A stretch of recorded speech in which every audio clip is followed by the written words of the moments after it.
Merhaba jwara temaşevan û guhdarên hêjan di beşa îroyîn da ji em dîsa pêkenîkî jwara bêjin. Navê pêkeniya me Bereketa Dew. Dibên li bajarê li herêma Serhedê, li bajarek herêma Serhedê mêvanê malekî tînê xwedî malê nel male jinik û kurê wî ne. Lawk mêvana ji nava guntinî malê ji diya xwe re divê dayê qet tiştê xwarinê tê şehetune divê lawale hinek nanê tisî û dew heye. Divê devê me jî qasî du sê şûşe heye yanî. Divê dayê wele mêvan pirin serî me wî şûşeyekî têr nake divê law tiş nabe. Tu mêvana bide rûniştandinê mêvana di rûniştandinê sê çar tasa tije dike dişîne mêvan dixwin cardin divê dew lawk cardinê tê cardin dîsa dew tije dike divê çi heyret dike lawk yanî texmîn dike divê ew qasa devê me tune bû ev dew ji ku hat divê dayê devê me neqediya divê nalaw Bereketa Dew di destê diya te daye dibêje hema heta tu dikarî bi her bira mêvan têr bixwin devê me xelas nabe. Mena vê yanî jinik avê dike nava dew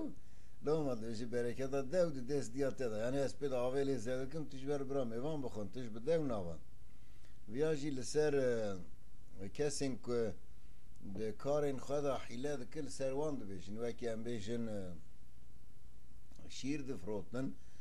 av dikin şîr difroşin misal bêjim ya jiyê jî difroşin hinek ca avê dikin nava şîr difroşin hîle dikin ya em bêjin genimê nerin dikin nava genimê rind difroşin an mêvayê nerin dikin nava mêvayê rind difroşin yanî hîle dikin di dayîn stendinê da li ser wan tê gotin her çi qas dînê me da ev hîlehanê heram be jî mixabin millet qismek millet li helal heramî nanêrin çavê wan hema bo menfaetê dixwazin menfaet destê wan keve dî divê helal an ji heram guh nadinê. Li ser vê meseleyê ji wera çîrokekî dema Hezreti Ömer da jî bêjim divên Hezreti Ömer bi şev derdike digeriya ku şev derengî ba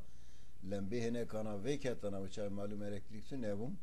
çirayê hineka vê ketana çi godarî dikir eceba divê malê da çi acizî heye çi problemekî wan heye ku heta niha çira wan vê dikevin rojek divê derê malekî ra derbas dibin bala xwedê qîzkû diya xwe diaxivin qîzî gazî dike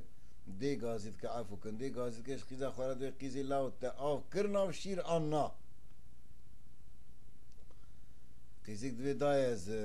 ez avê nakim nava şîr divê heram me çima avê têkim divê law hinek avê têx nava şîr bira şîrê me pir bibe ez vê bibim bifroşim qîzik dayê wela heram e divê ez nakim divê ez nakim divê eştera gotin dibêjim tu avê têxin nava şîr bira gunestiyê diya te dabin qîzik divê dayê ne wextê Hezreti Ömer xelîfe bûî tabi divê dayê ne Ömer pê bihese wê te jî ceza kin min jî ceza kin evê dibêje jinek divê lalaw divê Ömer na heft xewin dîtî dibêje Ömerê ji ku bibîne ku em avê dikin nava şîr wê çaxî qîzik cewabekî xweş dide diya xwe divê dayê eger Ömer razayî be nebînî jî xwedayê min û te û Ömer hîşyara me divîne eşû xwedayê tirsim ez avê nakim nava şîr ez hîle jî nakim. Belê hêvîdarim em ji vê qisê jî ji xwe re hesekî bibînin merê wextê tenê bijî tu kesek cem merva tu nebijîn gerem ev kar û barê xwe da durist be di fikrê xwe da bîr û baweriyê xwe da durist be heta di xeyalên xwe da jî durist bin îca ku dayîn stendin hebe hiqûqî însanê di na pê tealluq bike yanî mafê însanê di na jî xwe bê meselê wa girê bide gerem meriv zêdetir dîqat bike lewra Xwedayê Teala her wext hazir û nazir e merva dibîne